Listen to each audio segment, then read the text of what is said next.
Existe uma diferença silenciosa entre desejar algo e estar verdadeiramente preparado para recebê-lo. A maioria das pessoas não percebe esse intervalo, mas ele define tudo. Chamam de lei da atração, de mentalidade, de destino ou de sorte, mas no fundo estamos falando da mesma coisa: coerência interna ao longo do tempo. Não é o pensamento isolado que cria uma realidade, é o padrão sustentado. Desde cedo, aprendemos a imaginar resultados, mas raramente aprendemos a sustentar processos. Visualizamos finais, mas evitamos atravessar o meio.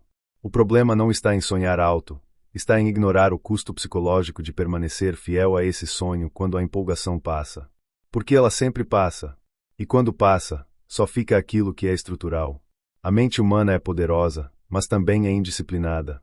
Ela muda de foco facilmente, reage ao ambiente, absorve expectativas alheias, se não for treinada, trabalha contra aquilo que diz querer. Por isso, falar sobre atração sem falar sobre identidade é incompleto. O que você acredita ser possível para você determina quanto esforço você tolera sem desistir. Nada se manifesta enquanto permanece apenas no campo da esperança. A esperança é confortável, mas passiva. O que transforma é a decisão repetida. Decidir agir mesmo quando não há confirmação externa.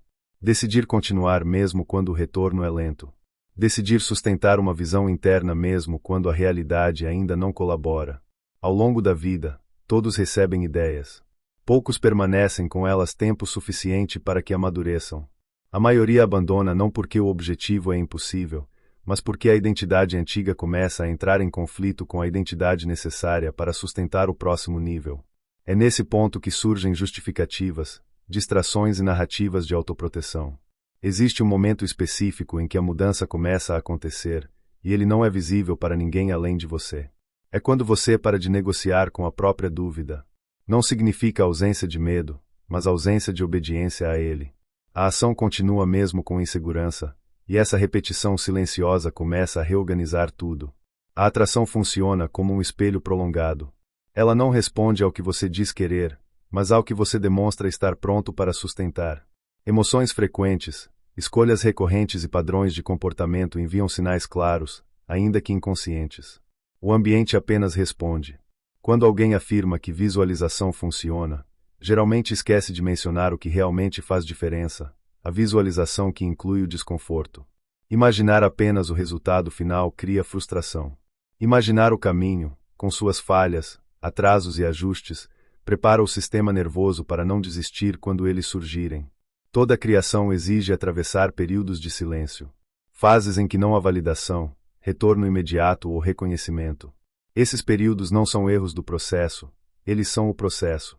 Eles filtram quem quer apenas sentir-se bem de quem está disposto a se transformar. A disciplina, nesse contexto, não é rigidez. É fidelidade. Fidelidade é uma visão que ainda não pode ser comprovada. Fidelidade é uma escolha feita internamente antes que o mundo concorde. É por isso que pessoas que constroem algo sólido parecem sortudas depois. O que não se vê são os anos de alinhamento invisível. Não existe atração sem responsabilidade emocional.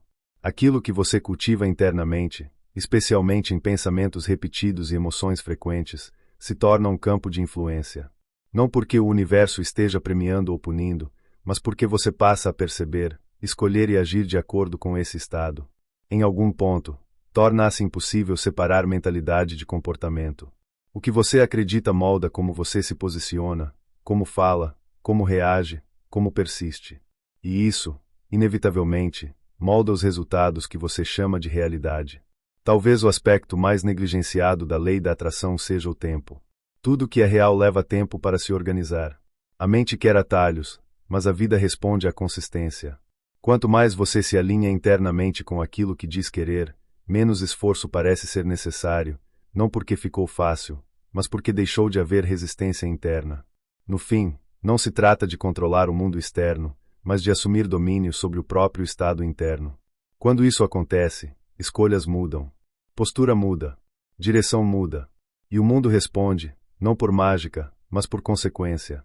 A pergunta que permanece não é se a atração funciona, mas se você está disposto a sustentar quem precisa se tornar enquanto ela age. Porque o resultado sempre chega. O que muda é quem você será quando ele chegar.